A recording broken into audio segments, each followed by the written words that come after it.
Este Fora da Política Não Há Salvação vai tratar do PSDB, o Partido da Social Democracia Brasileira, que nos dias aqui em que nós gravamos está no meio das suas prévias. E eu digo no meio porque elas não conseguiram acabar, né? São prévias que parece que não vão acabar nunca. Teve um problema ali, um bug no aplicativo que seria utilizado para votação. Além de tudo, a gente tem uma disputa muito acirrada entre os candidatos. Eu diria que entre Eduardo Leite de um lado e João Dória de outro. Acho que o Arthur Virgílio está muito mais ali para uma certa figuração, para marcar sua posição dentro do partido, do que propriamente para concorrer a sério, né, como candidato presidencial. Tanto que é assim, inclusive, que ele vem sendo tratado tanto nos debates dentro do partido como pela própria imprensa. A questão é que essa temperatura das prévias, embora prévias sempre tendam a ter realmente, em qualquer partido, temperatura alta, talvez tenha subido demais, chegou quase ao ponto de fusão, eu diria. E aí a gente fica na dúvida, né? Vai sobrar alguma coisa do PSDB depois disso, né? Quem ganhar a prévia, né? Se for para eleição, e eu digo se for porque já tem até gente dizendo que o ganhador pode virar vice de outro, mas enfim, a gente vê. Mas enfim, quem ganhar, se concorrer na eleição, terá o apoio do resto do partido? Ocorre o risco de ser cristianizado, ou seja, abandonado pelos seus correligionários de partido. Lembrando sempre que essa expressão cristianização do candidato toma partida lá na história do Cristiano Machado, que foi candidato à presidência da República pelo PSD, antigo PSD, em 1950, mas o partido basicamente o abandonou para ir apoiar Getúlio Vargas, que inclusive acabou eleito na época. E aí, sempre que o candidato é abandonado pelo partido, a gente fala que ele foi cristianizado, em homenagem, podemos assim dizer, ao Cristiano Machado, que foi abandonado pelo caminho. E aí a dúvida é, será que isso pode também acontecer no PSDB ou o PSDB não corre esse risco? E, finalmente, que PSDB é esse? É o mesmo lá da fundação? É o mesmo do governo Fernando Henrique? É o mesmo da oposição aos governos petistas? Ou é um PSDB muito diferente que tem muitas vezes, inclusive, sua bancada votando junto com o governo Bolsonaro? Enfim, para tentar entender todas essas coisas, eu convidei uma colega que estuda o PSDB, tem uma tese de doutorado defendida no IESP da UERJ sobre o PSDB, que é a Soraya Marcelino Vieira. A Soraya, ela é cientista política, ela é professora do Departamento de Geografia e Políticas Públicas da Universidade Federal Fluminense. Além do departamento, ela atua na pós-graduação em Ciência Política da UF também, e é também professora do mestrado profissional em Administração Pública dessa mesma universidade, da Federal Fluminense. E dito tudo isso, eu passo a palavra para a Soraya, dou, claro, primeiro as boas-vindas, agradeço a presença dela aqui e começo perguntando, Soraya, vai sobrar alguma coisa do PSDB depois dessas prévias? O que você acha? Oi, Cláudio, uma honra estar aqui conversando contigo. Eu acho que a gente está num momento crucial para o partido. Eu acho que essas prévias, elas marcam um momento decisivo para o PSDB. Eu acho que a gente pode começar refletindo, né, da importância das prévias, né, e do caráter que as prévias poderia ter e o que tem sido as prévias no PSDB. De maneira geral, as prévias seria algo muito positivo, né? Eu acho que é algo que fortalece o partido internamente, é algo que transparece a democracia interna dos partidos, né? E é algo que seria muito importante a gente começar a adotar aqui no Brasil também, né? A gente não tem essa tradição de prévia e fazendo um levantamento, né, eu tenho feito um levantamento ultimamente sobre democratização interna de partidos, né, nessa dimensão de escolha de candidatos, todos os partidos que eu observei até agora, eu observei vários partidos da América Latina, têm estado muito mal, né, a gente não tem muita transparência, principalmente nos documentos escritos sobre como são escolhidos os candidatos. Bom, a gente sabe que acaba sendo os caciques do partido que indicam, né, as candidaturas e que não existe muito debate interno com as bases e com os filiados. Então, a prévia seria um grande avanço em relação a isso, no sentido de maior democratização do partido, no sentido de dar mais transparência a essa escolha de candidatos e até para mobilizar as forças políticas do partido, né, que a prévia ela é anterior à eleição, então você conseguiria, de certa maneira, aí envolver os filiados do partido em todo o processo decisório, em todo o processo presidencial da escolha, né, do candidato antes da eleição. Então, geraria aí um círculo virtuoso, né, de escolhas, de participação, de envolvimento dos filiados. Mas o que a gente tem visto nas prévias do PSDB, né? As prévias do PSDB ocorrem no momento que o partido está muito fragilizado. O partido entrou na eleição de 2018 fraco, né, e saiu ainda mais fraco, né, tanto com relação aos resultados eleitorais. A gente vê que pela primeira vez o PSDB não despontou entre os 5 maiores candidatos em número de deputados, como com relação ao percentual de votos, né, ele ficou como 4º colocado, mas ele não conseguiu 5% dos votos, né, em 89, que foi quando Covas concorreu, e ele também tinha ficado em 4º lugar, foram quase 12% dos votos. Então, tem aí uma perda significativa desse partido que era, até então, um grande competidor político, né, quem vinha disputando as presidências com o PT, principalmente a partir das eleições aí, dos anos 90 e nos anos 2000, e ele sai muito fraco depois do processo, depois de 2014, né, vamos dizer assim. 2014 foi uma eleição que o PSDB saiu ainda forte, porque a diferença de votos entre o Aécio e a Dilma foi pequena, né, 3 milhões de votos aproximadamente. Ele poderia 3%, né? Foi até 3%. Uns 3% só, né? Exatamente, 3% dos votos. Então, isso é uma força, mas o que foi acontecendo depois, né, a questão do próprio partido começar a questionar a legitimidade da eleição, a idoneidade do resultado eleitoral, depois ele entrar naquela campanha pelo impeachment, e aí veio a questão do Joesley Batista, né, as denúncias lá da JBS envolvendo Aécio Neves, e aí você tem um processo de fragilização do partido. Lembrando, né, que o Aécio tinha se configurado como uma grande liderança do partido nesse período, e poderia ser o possível candidato do partido em 2018, mas todos esse contexto que foi acontecendo, mais essas denúncias relacionadas aí à JBS e tudo, fragilizaram o Aécio Neves, né, ele teve que se retirar da cena política, e aí a gente vem para um outro problema que os partidos políticos têm enfrentado de uma maneira geral, que é a construção de lideranças. Quem são as lideranças dos partidos políticos, né? A gente tem lá os nomes históricos do PSDB, o Alckmin, o Serra, e aí no caso o Aécio que tinha despontado, mas não são lideranças de fato dentro do partido político. Por outro lado, né, essa ausência, né, essa saída do Aécio Neves, ela deixou o partido, por um lado, deixou órfão de líder, e por outro lado, acirrou as disputas que existiam dentro do partido, né? Todos os partidos têm vertentes, né? Tem divergências internas, mas o PSDB acabou tendo essas divergências acirradas, e as prévias acontecem justamente nesse contexto de acirramento das disputas internas, né? Os dois grandes polos, embora a gente tenha 3 candidatos, né, a gente vê que o Virgílio está um pouco mais tranquilo, tem participado menos da polarização, a polarização está entre o Leite e o Dória. Acho que o Virgílio, o que ele quer mesmo é aparecer nacionalmente dentro do partido e talvez até um pouco para fora, né? Acho que esse é o ganho dele aí, porque ele inclusive já foi da outra vez, né, também pré-candidato.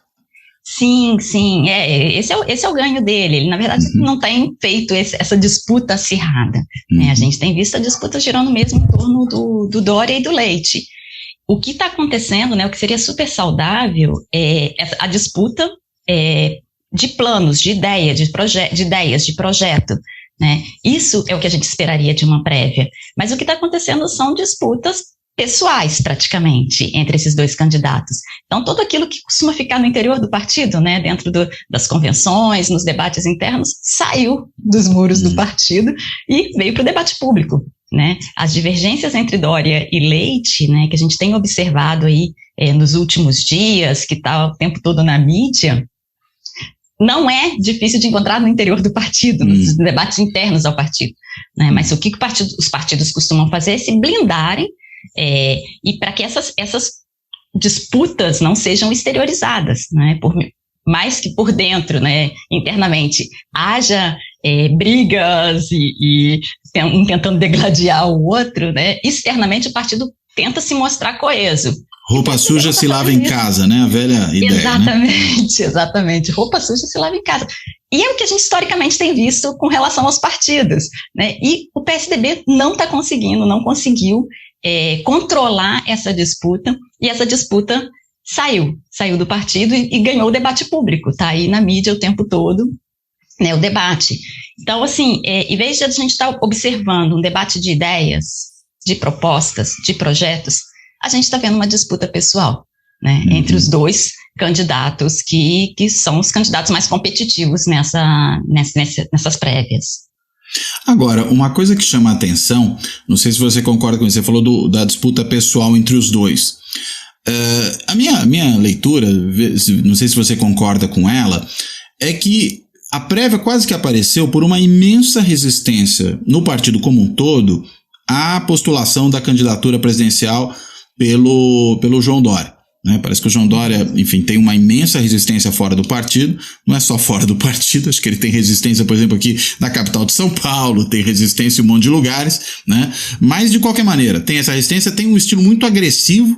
Eu me recordo de uma situação em que ele chamou aqui para o Palácio dos Bandeirantes vários líderes do PSDB, de outros estados, para um jantar, e de repente no meio do jantar ele informou que ele seria o novo presidente do partido, querendo passar por cima de todo mundo, e claro que isso não prosperou, muito pelo contrário, gerou ainda mais resistência a ele.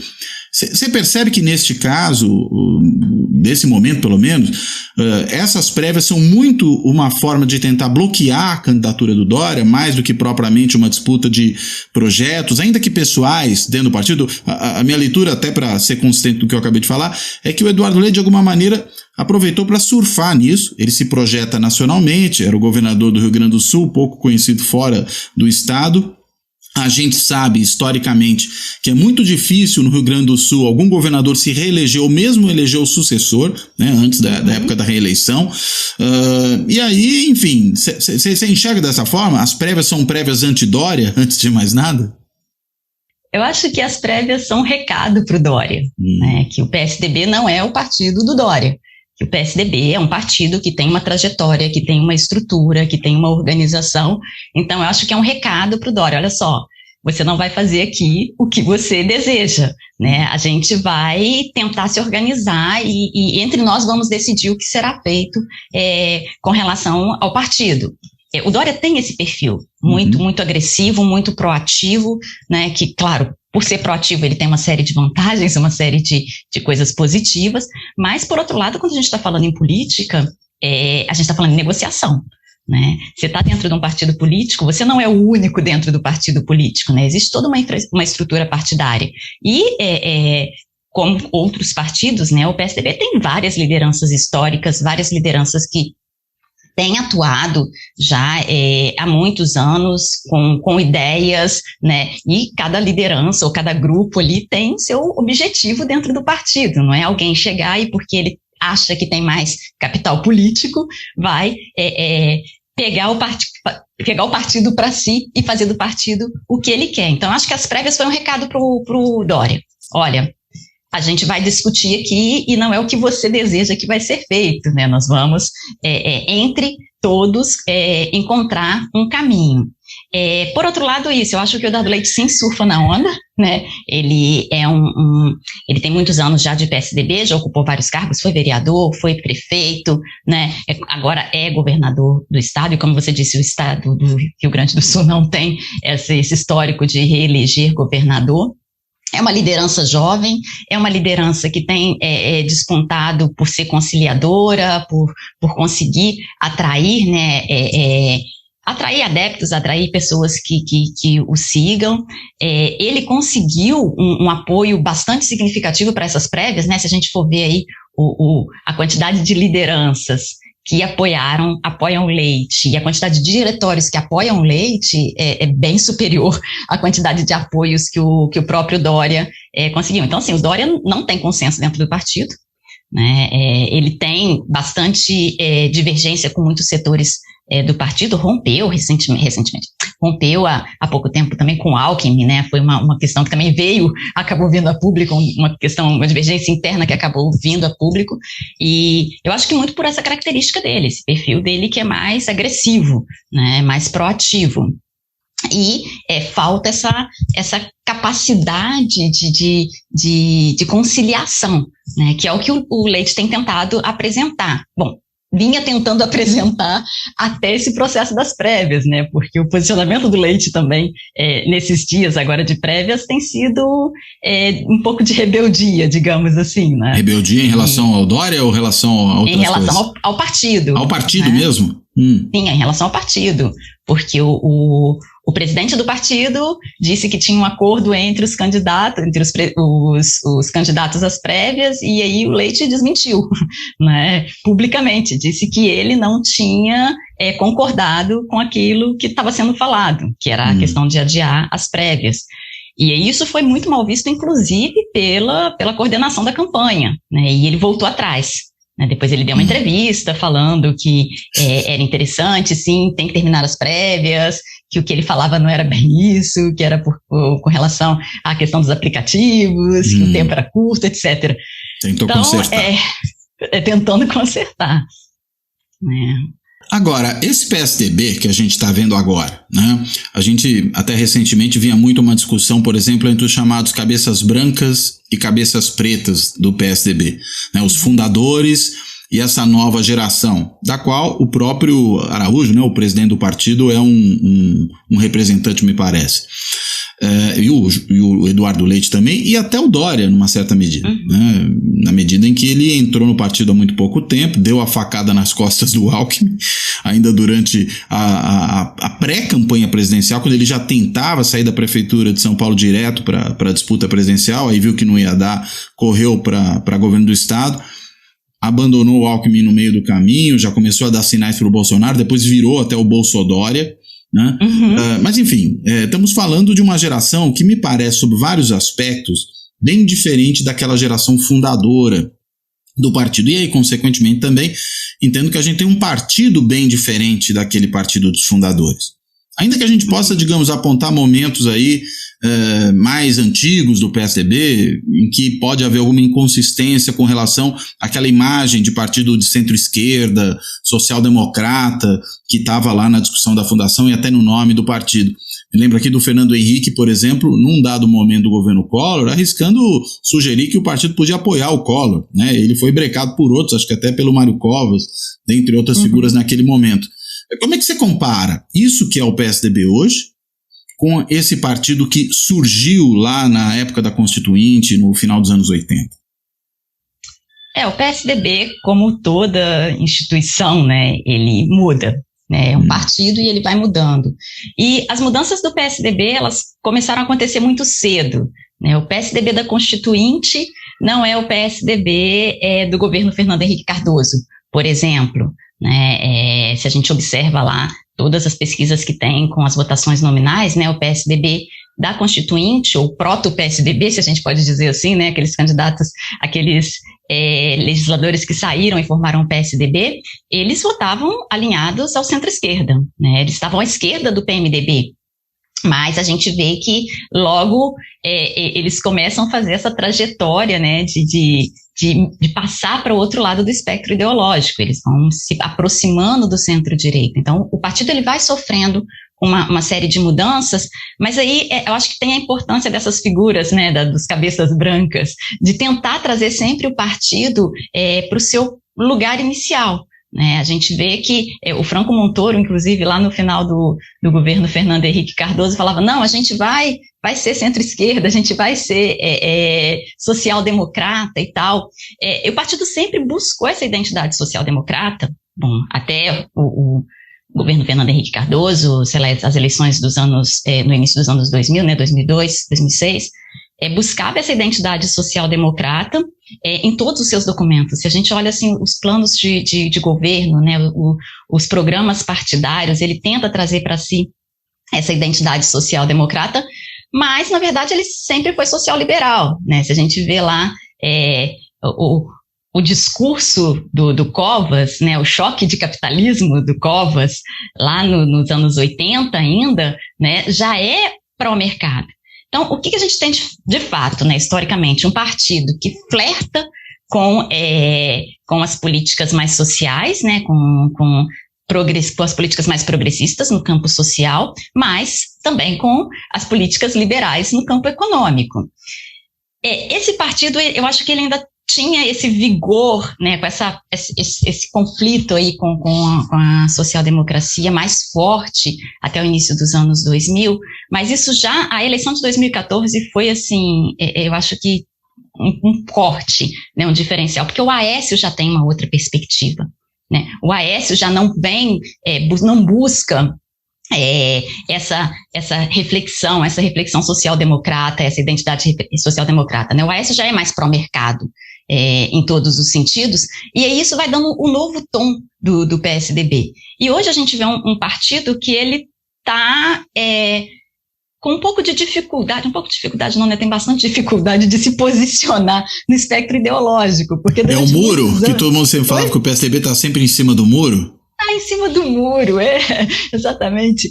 Ele tentava ser centro-esquerda, né? Ele tentou ser centro-esquerda durante muitos anos, mas aí já a aliança com o antigo PFL, o DEM, né, já mostrou essa tendência de aproximação com a direita, com a centro-direita. O governo Fernando Henrique Cardoso teve uma série de políticas que podem ser consideradas de direita, especialmente no campo econômico, mas ele estava sempre tentando ali aquele lugar na esquerda. O eleitorado do PSDB é o eleitorado do centro-direita, né? Mas só que ele não conseguiu fidelizar esse eleitorado. Ele não conseguiu criar um vínculo com esse eleitorado, tanto que nas eleições de 2018, né, foi esse fiasco. Ele conseguiu cerca de 5% dos votos, né, ele perdeu o seu eleitorado, principalmente para a candidatura mais à direita, que era a candidatura do Bolsonaro. Então, o PSDB ele precisa admitir, tentar se conscientizar de qual que é o lugar que ele quer ocupar aí no espectro ideológico, né? Agora ele está com essa crise com o bolsonarismo.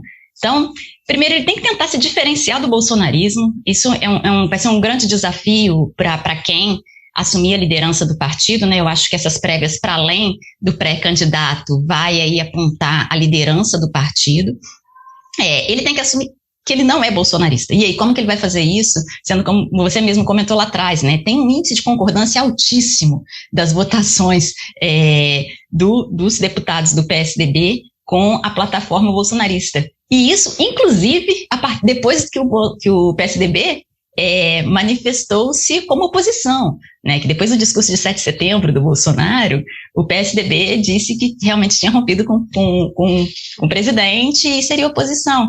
E aí, quando a gente vê a PEC dos precatórios, né, no primeiro turno, 22 impresso, deputados... Né? Oi? E o voto impresso também, né? O voto impresso foi que ele votou alinhadíssimo com o presidente. Assim, a gente vê o índice de alinhamento dos deputados PSDBistas com Bolsonaro. Certo, fale foi bom agora. Foi quase, né? Então, assim, o PSDB, ele precisa encontrar o seu lugar no espaço. E tem lugar para ele. Porque isso, o bolsonarismo, ele tá lá na extrema-direita, está mais extremado. Tem um vácuo aí no centro-direita, principalmente, porque o centro-esquerda é o lugar que o PT tem ocupado historicamente, e é um lugar que não dá para o PSDB ocupar. Mas ele tem que se posicionar como um partido de centro-direita. E essa ausência de posição do PSDB está fazendo com que outras forças ocupem esse espaço. Agora a gente está vendo uma inflação de partidos de centro-direita e direita, né? E que coloca até o PSDB na berlinda, porque podem vir aí candidaturas, como do Moro, por exemplo, o próprio Rodrigo Pacheco, que também já se anunciou pré-candidato, né? Que está no centro-direita e que vai competir aí com o candidato do PSDB. Falta esse posicionamento, né? Esse ocupar o espaço.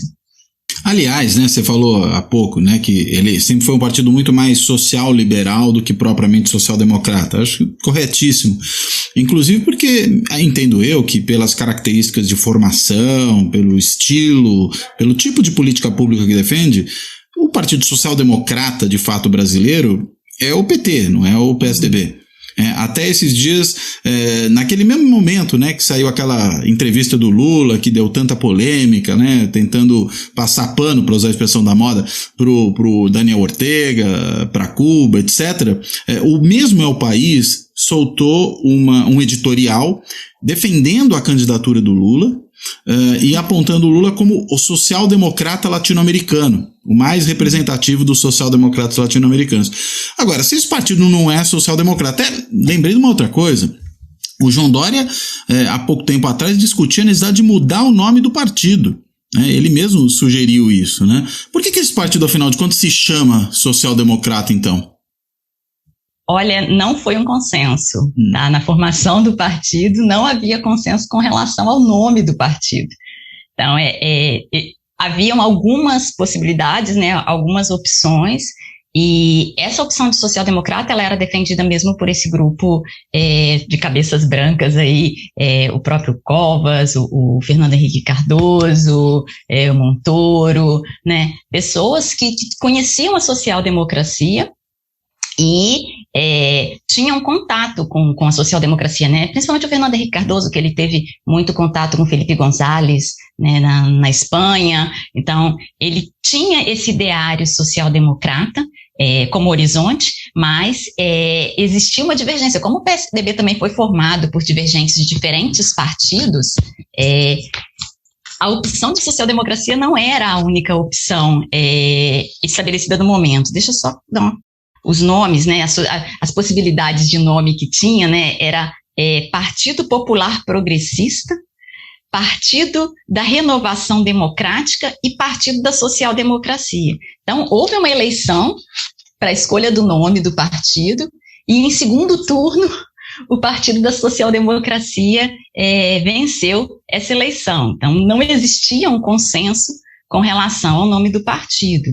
Então, e mesmo isso, né, onde que o partido vai se posicionar no espectro ideológico, né, como a gente já comentou aqui, ele vai ser centro-esquerda ou onde vai ficar, né? Ele sempre tentou buscar essa identidade de centro-esquerda, ou até os governos do Fernando Henrique Cardoso, e os planos de governo, se a gente observar, do Serra e do Alckmin, né, 2006 e 2010, né, a gente ainda vê essa tentativa de trazer a social-democracia, o que de fato não é um consenso, e agora a gente vê nesse acirramento, nessa sugestão de mudança de nome, que a social-democracia já não é mais uma identidade, principalmente que os mais novos tenham dentro do partido, os cabeças pretas tenham dentro do partido. Não é um ponto consensual aí. Que interessante, talvez adotem um daqueles nomes perdidos lá do começo, né? Podiam eventualmente retomar isso. Lá atrás, né? Sim, e acho que você colocou uma coisa interessante, quer dizer, primeiro eu vou falar de uma outra coisa, eu ia falar da candidatura do Moro e o quanto ela atrapalha o PSDB, mas acho que tem um outro ponto interessante, né? Lá no comecinho você mencionou que durante a Constituinte o PSDB tinha posições muito próximas dos partidos de esquerda, né, na Câmara, na Assembleia Constituinte, melhor dizendo, né? Eu lembro até que tinha um grupo dentro do MDB, ou do PMDB, já ainda na época, né, foi MDB, virou PMDB, agora voltou a ser MDB, que era o MUP, Movimento da Unidade Progressista. Acho que boa parte desse grupo depois entrou no PSDB, né? Foi importante, que era um grupo, digamos, bem à esquerda ali dentro. Também lembro que o Mário Covas, quando foi o relator da Comissão de Sistematização, no começo do processo, ele produziu um texto constitucional, um pré-texto, né, constitucional, que ficou muito à esquerda. O que explica, inclusive, o surgimento depois do Centrão, porque esse texto da Comissão de Sistematização, o Covas, ao nomear os relatores das sub-relatorias, indicou basicamente gente mais à esquerda no próprio MDB, porque era líder do PMDB, agora estou me lembrando do detalhe, né? E o PMDB tinha uma maioria ali de 54% na Assembleia Constituinte, né? E ele foi indicando gente mais à esquerda dentro do partido. Aí saiu aquele texto também mais à esquerda, houve uma reação conservadora, digamos assim, dentro da Assembleia, e essa reação conservadora, o grupo que se formou para isso, se autodenominou na época Centrão, virou também base de apoio de Sarney, daí que Centrão virou sinônimo dessas bases de apoio de qualquer governo, mas ele nasce, é interessante isso, em boa medida em reação a uma orientação mais social-democrata ou mais à esquerda, que uma das principais lideranças, o primeiro candidato presidencial, teve durante a Constituinte, né? E depois a coisa vai para outro lado. Ainda uma outra memória que eu tenho aqui, o Mário Covas se opôs inicialmente à aliança do PSDB com o PFL para a candidatura do Fernando Henrique. Quando finalmente essa aliança saiu, ele falou, olha, então eu me curvo à posição do partido e até vou firmar a aliança também aqui no estado de São Paulo. Ele foi eleito governador também ali naquela leva do Real, em 94, e aí acabou, enfim, também tendo uma aliança com o PFL aqui, mas tem de fato, né, uma origem, algumas lideranças que tentam imprimir esse perfil mais à esquerda, talvez até por isso, né, esse tenha sido o nome que prevaleceu no começo. Agora, você aponta na sua tese uma coisa que eu achei muito interessante, até porque converge muito com a tese que eu fiz um pouco tempo antes, sobre o PT, né, quando vai para o governo, né, que o PSDB, quando entra no governo Fernando Henrique, ele começa uma orientação para a direita. Eu entendo também que talvez essa orientação para a direita tenha sido ainda mais exacerbada quando o PT vai para o governo, porque aí o PT caminha para o centro, ocupa mais ainda um espaço que poderia ser do PSDB e que eles disputaram lá no começo da origem, né, do PSDB, e aí empurra o partido cada vez mais para a direita. Ele vira o sinônimo do antipetista, recebe os votos do eleitorado órfão do malufismo, órfão das várias correntes de direita Brasil afora. Eu falo do malufismo porque o Maluf foi candidato presidencial e acho que isso, enfim, contou num determinado momento.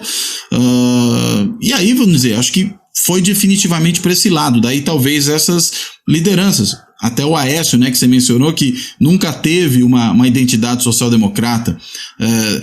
Ouvi esses dias alguém falando, não, o Aécio é centrão, ele quer transformar o PSDB num partido do centrão. Enfim, como é que você vê essa... O Aécio é mesmo centrão? Sempre foi? Porque, inclusive, nos governos do PT, quando ele era governador de Minas, ele era uma das lideranças tucanas com a melhor relação com os governos petistas, né? E depois o jogo vira.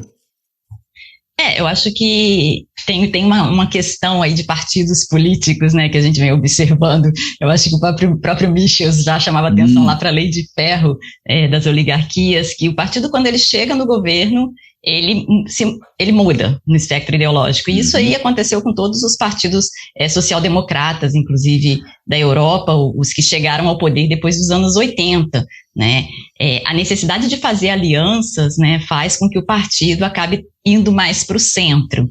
No caso do PSDB, essa aliança com o PFL, que também não era um ponto consensual no momento da aliança, né? Mas foi uma aliança estratégica para que o PSDB tivesse uma penetração no Nordeste, que ele não chegava ali, né? O PSDB tinha sido historicamente, ou continua sendo um partido mais do Centro-Sul, né? Consegue mais votos aqui no Centro-Sul, se a gente olha um mapa de votações do PSDB em todas as eleições, né? Norte e Nordeste, ele não chega muito. Então, essa aliança que foi feita com o PFL e que gerou uma série de debates internos no partido, leva o partido leva o partido mais para a direita, né? Um partido que até então se considerava centro-esquerda, ele vai para a direita, e a partir daí, se a gente começa a observar, né, a votação dos deputados do PSDB, comparando com votação de deputados do PMDB, MDB, que vai mudando de nome também, e do PT, e o DEM, né, no caso, ele vai se alinhando muito mais ao DEM. E eu acho que faz todo sentido o que você disse, né? A partir do momento que o PT chega ao governo, o PSDB precisa firmar uma posição. E como o PMDB se torna aliado do PT, né? O PSDB acaba se aproximando mais do DEM, então com essa posição mais de direita, de fato. Mas sempre nesse conflito entre qual que é o meu lugar. Eu acho que o grande conflito do PSDB é onde que é o lugar dele no espaço ideológico. Ele não consegue se posicionar e dizer, não, eu sou desse ponto do espectro, né? Agora tem uma mudança, eu acho que depois dessa nova onda conservadora, né, Bolsonaro, 2018, talvez a gente possa observar que eles mesmos se posicionam em outro ponto do espectro, mas umas pesquisas pesquisas realizadas pelo Timothy Power e o César Zucco, né, com congressistas, quando a gente quando é perguntado, né, o autoposicionamento, o PSDB sempre se posicionou no centro-esquerda, né, os deputados se autoposicionavam no centro-esquerda, e quando pedia aos outros deputados para localizarem o PSDB, eles os localizavam no centro-direita. Então, a gente tem aí essa crise de identidade constante do PSDB que ele precisa superar. Agora, a crise é com o bolsonarismo, né? Será que está mais aproximado, está mais para a direita do que realmente ele está? É um conflito que que eles precisam refletir, né? A gente, enquanto pesquisador, reflete, mas eles, enquanto partido, precisam refletir.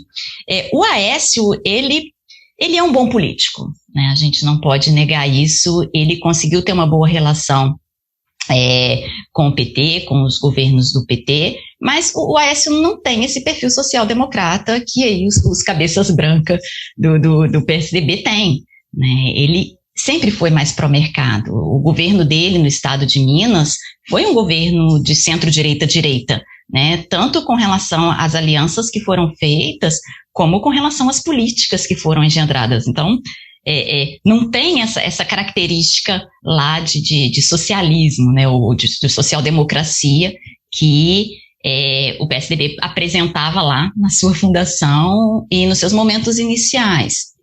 A gente tem que ser, essa reflexão tem que ser feita, né, com relação ao partido, com relação ao posicionamento dele no espectro ideológico e com relação às políticas que ele defende.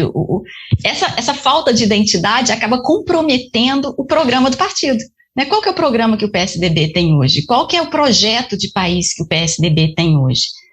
O que ele apresenta para a gente? Então, se ele não sabe onde ele está localizado, ele tem essa dificuldade de concretizar, né, um programa que seja realmente um programa atraente. E como você mencionou aí agorinha, né, o Moro vai ser um grande desafio para o PSDB, né, por suas características e porque já conseguiu fazer esse nome nacional, o que o PSDB não conseguiu, né, ele não tem um nome ainda nacional. O Dória saiu bastante bem, principalmente com relação à vacina, né, isso foi um capital político interessante, mas não deslanchou.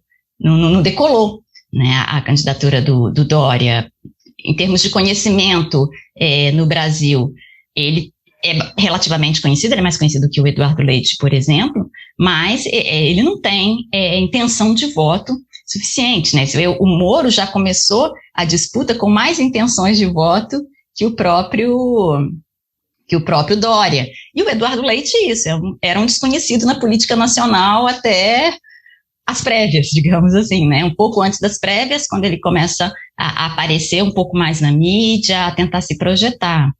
Eu acho que a gente ainda tem esse problema de construção de liderança nacional por parte do PSDB. Será que a gente está falando de um partido em vias de desaparecimento? Né? Por que eu estou perguntando isso? Porque me parece que ele está tão diferente, né, daquilo que o caracterizou ao longo, pelo menos da sua trajetória, digamos, até 2014, mesmo mudando, de fato, né, acho que você aponta um negócio super importante, os partidos mudam, né? Mesmo os social-democratas europeus, eles nascem revolucionários, se tornam reformistas, e nem foi há pouco tempo, né, vão se tornando cada vez mais, ao ponto de, por exemplo, o Olaf Scholz, aí, o novo chanceler alemão, agora é novo chanceler alemão, porque fechou finalmente a coalizão, ele foi um bom tempo o ministro das finanças da Merkel, né, naquela aliança, na grande aliança, né, entre democratas cristãos e social-democratas. Ou seja, é uma coisa que era inconcebível se a gente pensasse na origem desse partido. Eu acho que aí tudo bem, o partido muda, ele podia se assumir como um partido social-liberal ou até como um partido pura e simplesmente liberal de verdade, né, porque o PL do Valdemar da Costa Neto, cá entre nós, não pode ser chamado de um partido liberal no sentido clássico, algo assim, né, muito mais um partido fisiológico, agora recebendo um governante de extrema direita.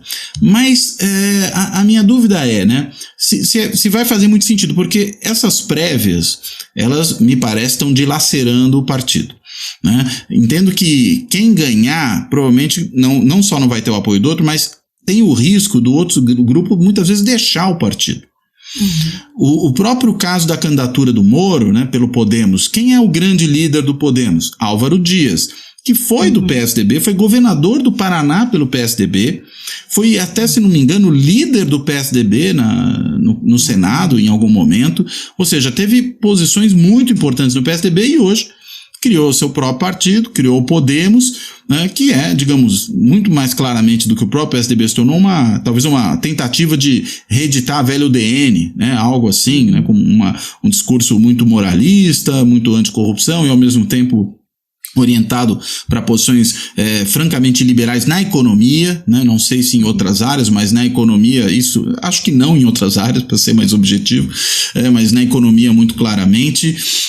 O Partido Novo, por outro lado, embora me pareça um partido muito frágil e que, enfim, pelo jeito é um projeto muito bem sucedido, mas de qualquer forma também se coloca como um partido liberal na economia e também com posições até que eu não diria muito diferentes dessas que o Podemos tenta defender, embora de uma forma talvez mais assertiva, mas também bolsonarizado.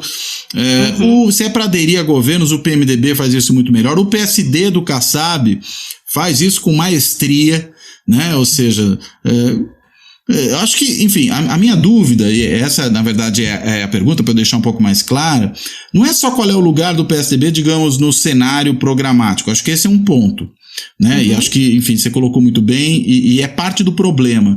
Mas a minha ideia é, vai ter lugar para esse partido do ponto de vista competitivo, né, no sistema partidário brasileiro? Será que ele tem algo a oferecer que os outros não oferecem melhor do que ele? E aí meu questionamento em relação a essa viabilidade, sobretudo se houver uma defecção em massa, dependendo do resultado das prévias, né?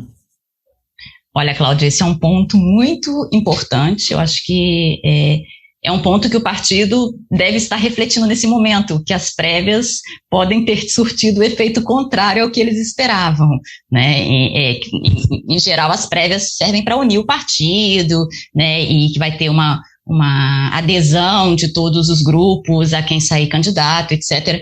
E o que está acontecendo no PSDB, né? O que tem sido demonstrado é que está fragilizando o partido, né?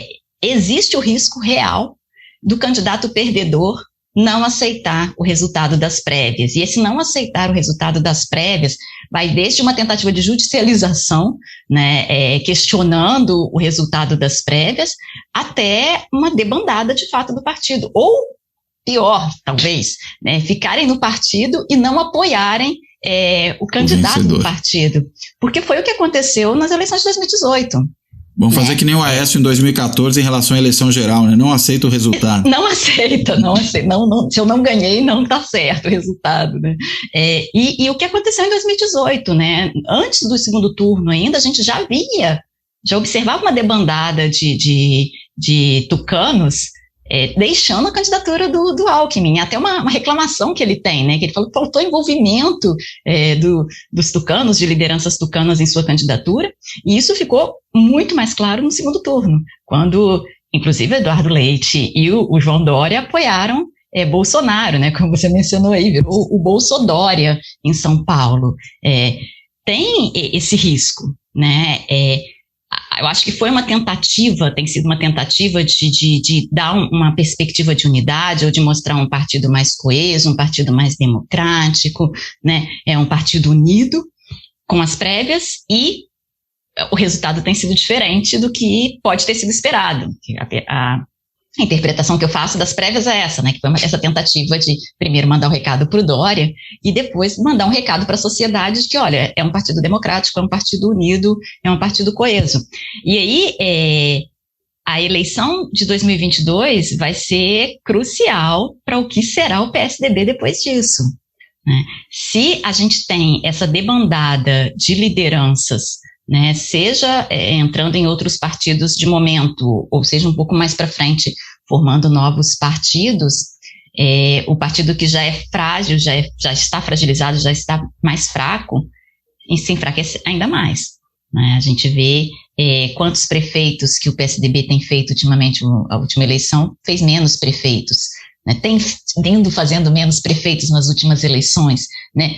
Deputados federais, o PSDB foi a 9ª força na Câmara nas eleições, né? Elegeu praticamente quase a metade do que elegeu na eleição anterior, né? Elegeu 54, se eu não me engano, em 2018 e 29 em 54 em 2014 e 29 em 2018, então praticamente a metade. Agora chegou a 33, mas é um lugar muito ruim, né? A quantidade muito ruim de deputados. Então o partido já está minguando, digamos assim, no cenário político nacional, continua com bastante força em São Paulo, né? Continua com uma força considerável. Tucanistão, como o pessoal chama. Tucanistão, aqui no Sudeste, né? Mas inclusive Minas também, que costumava ser um bom reduto tucano, já enfraqueceu nas últimas eleições. Essas prévias vão ser uma das provas de fogo para o PSDB, com relação a qual que é a capacidade do partido manter unido, né, o seu quadro, né, conseguir articular esses seus filiados. É bem interessante também a gente pensar na quantidade de filiados que se inscreveram para poder votar nas prévias, né? O partido tem aí cerca de 1.300.000 filiados, eles esperavam cerca de 500.000 inscritos, e no final das contas foram algo próximo a 440.000 inscritos, né? Como que está essa relação do partido com seus filiados? Como que está essa relação das lideranças partidárias? O que a gente tem visto nos últimos dias é que a relação é tensa entre as lideranças partidárias, né? E realmente essas prévias, elas podem ser um ponto de inflexão aí na trajetória do partido em relação a apoios dentro do próprio partido. E aí é complicado a gente pensar, se eles não conseguem se unir e se apoiar internamente, como que eles vão conseguir, de repente, fazer uma coalizão para poder disputar a presidência da República, e principalmente nesse contexto, né, que você vinha falando aí de outros partidos de centro-direita e de direita que vêm despontando e que vêm com nomes. Eu acho que essa questão da liderança é muito importante, né, o nome, quem é a pessoa, né? O Moro tem um nome que é conhecido nacionalmente, né? Tem com todas as controvérsias que pode, né? Exatamente, com todas as controvérsias que pode existir em torno do nome dele, ele tem um cacife, ele tem um capital político a ser explorado, né? E a entrada dele já no cenário pré-eleitoral, né, já mostrou isso. Ele saiu à frente do Ciro, né? O Ciro Gomes também não consegue sair do lugar. E a gente tem outras outro ex-tucano. Exato. O tucanato é um ninho, né, de pessoas que voam. Exatamente, faz jus ao símbolo. Exatamente, cria lá e depois sai todos voando, né? E tem tucano para tudo quanto é lado, né? Se a gente vê nos todos os partidos de direita, né, a gente tem uma migração de tucanos no DEM, no Podemos, no Novo, todos esses partidos mais à direita. Eu acho que é isso. Esse momento agora é um momento muito importante para o PSDB, né? E a eleição de 2022 vai ser a eleição chave para o partido, para ver o que será do PSDB a partir daí, né? 2018 sinalizou a fragilidade do partido e sinalizou que o partido precisava encontrar o seu caminho, né? E 2022 não vai ser diferente, não. Vai ser até mais sério, né? Acho que vai ser mais emblemático em termos do que pode vir a ser o PSDB, O que a gente viu nas últimas eleições, isso 2018 e 2020, né, nas eleições municipais, é um enfraquecimento. Você vê a possibilidade deles embarcarem na candidatura do Moro, né, como um substituto da sua, eventualmente com um candidato a vice, algo do tipo? Você enxerga isso como possível? Lembrando que em São Paulo o Dória, inclusive, deu ao Moro uma comenda estadual em homenagem aos seus trabalhos e tudo mais, antes, né, da declaração da suspeição dele pelo Supremo Tribunal Federal. Mas, enfim, há uma certa afinidade aí. Você enxerga isso como viável ou você acha que o partido não aceita ser visto de ninguém pela sua trajetória? Eu acho pouco provável, provável. Eu acredito que teria aí uma dificuldade muito grande deles aceitarem sair como vice, né? Tem essa afinidade com o Moro, como você apontava, mas eu não acredito que os caciques do partido vão querer entrar como vice numa chapa, não. O partido tem história demais, né, para fazer isso. Governou o país, etc. Não, é compreensível, né? É difícil, né, para um partido, sobretudo com essa trajetória, se colocar num determinado momento como coadjuvante, né? Acho que é muito complicado para ele. Muito bem. Soraya, quero te agradecer muitíssimo e pergunto se você tem mais algum ponto, se quiser fazer um fechamento ou lembrar de algum ponto que a gente possa ter esquecido aqui, que seria interessante abordar ainda sobre o PSDB? Acho que a gente tocou nos pontos fundamentais, né, principalmente dentro desse contexto que a gente está vivendo. Eu acho que chamar um pouco mais atenção para essa falta de liderança no partido, para essa superexposição da fragmentação do partido que as prévias têm apontado, e para a falta de um projeto do partido, né? Um projeto de país, um programa consistente de governo. Os partidos têm acabado ficando muito em torno de lideranças, né? E falta essa construção mais coletiva, né, em termos do partido, visando aí a sobrevivência do partido, até uma questão de sobrevivência, né, que se eles continuam nesse fraticínio interno, como que ele vai sobreviver num ambiente competitivo que é o ambiente político, principalmente nesse contexto de uma série de partidos identificados com a direita, com a centro-direita, que tem as políticas econômicas liberais como norte, né? Está competindo com todos eles, então eles precisam lavar roupa suja dentro de casa, conseguir chegar num acordo para que eles possam competir externamente. Quem tem correligionários assim, né, não precisa de adversários, a gente poderia dizer, né, porque a destruição interna é imensa, ainda mais para um partido, vamos dizer, que não tem uma característica como tem a do bolsonarismo, que fosse um partido populista, né, um partido que, digamos, mobiliza as pessoas até pela raiva, né, que eu acho que é um caso muito do bolsonarismo. O PSDB, a rigor, sempre buscou o seu eleitorado em outro lugar, não que não possa ter havido raiva em vários momentos, acho que houve, mas para ser raivoso tem gente que é melhor, né? Tem gente que tem mais. Não, ele tinha conseguido capitanear esse antipetismo, né? Sim, exato. Nas últimas eleições, e ele perdeu essa capacidade justamente por ele não ter esse perfil populista e de instigar raiva, o ódio, etc. Outros partidos estão sendo melhor sucedidos nisso, outros candidatos são melhor sucedidos nisso. Eles têm que encontrar onde eles conseguem se destacar, né? Qual o lugar do PSDB no campo político. Muito bem. Soraya, então, feitas essas duas últimas considerações, eu quero te agradecer muitíssimo, né, por esclarecer tantos aspectos importantes aí da trajetória do PSDB, do funcionamento do partido, nos ajudar a tentar pelo menos divisar um pouco, né, para onde é que esse partido vai, se é que ele vai para algum lugar, né, o que será dele depois dessas prévias. Eu acho que essa é uma pergunta importante, porque a gente está falando de uma organização central na democracia brasileira nos últimos 30 anos, pelo menos, né? Eu diria mais do que isso, porque já se passaram mais de 30 anos da fundação do partido, 33 anos, mais ou menos isso, e, claro, né, um partido que se digladia dessa forma, né, que se dilacera internamente dessa maneira, tendo já governado o país, tendo sido um contraponto importante na oposição, tendo tido tantas das suas lideranças com um papel fundamental no processo de transição para a democracia no Brasil, né? Se ver uma situação de tamanho engalfinhamento interno é uma coisa realmente preocupante para quem pensa no sistema partidário como um todo, né? Outro dia eu brincava conversando com uma pessoa que era um torcedor do Internacional, e uma torcedora, na verdade, e aí eu falei, você deve estar feliz, né, que o Grêmio vai cair para a segunda divisão, muito provavelmente, não posso afirmar isso categoricamente. Ela falou, olha, eu acho que não, porque o Inter depende do Grêmio, eles se alimentam reciprocamente, né, se esses caras não estão aí, perde muito a graça e até enfraquece a gente. Eu acho que, digamos, olhando para o sistema partidário como um todo, o PSDB é um partido que sempre teve um papel importante, né, nessa configuração.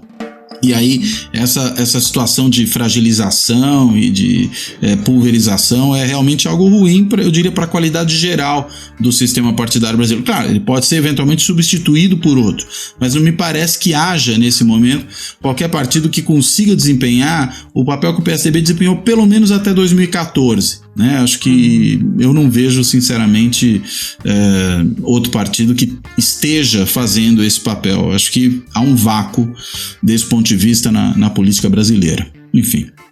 Bem, dito isso então, reitero agradecimentos, Soraya, e fecho aqui agradecendo, como eu sempre faço, e hoje tem uma lembrança nova, né? Mas agradecendo o que eu sempre faço a quem nos assiste no canal do YouTube, a quem ouve o canal também nos podcasts, das várias plataformas, quem segue o blog do Fora da Política na Salvação na Carta Capital, toda semana praticamente tem um texto novo lá, e lembrando que agora o Fora da Política na Salvação entrou no Clube dos Canais do YouTube, né? E quem quiser apoiar o canal pode ingressar, pode eventualmente se associar lá ao Clube dos Canais e ajudar a fortalecimento, a melhoria do canal e a sua própria sobrevivência. Já que a gente está falando aqui de sobrevivência de partido, pensamos também na sobrevivência do canal. Bem, então, dito isso tudo, eu encerro por aqui. Até a próxima.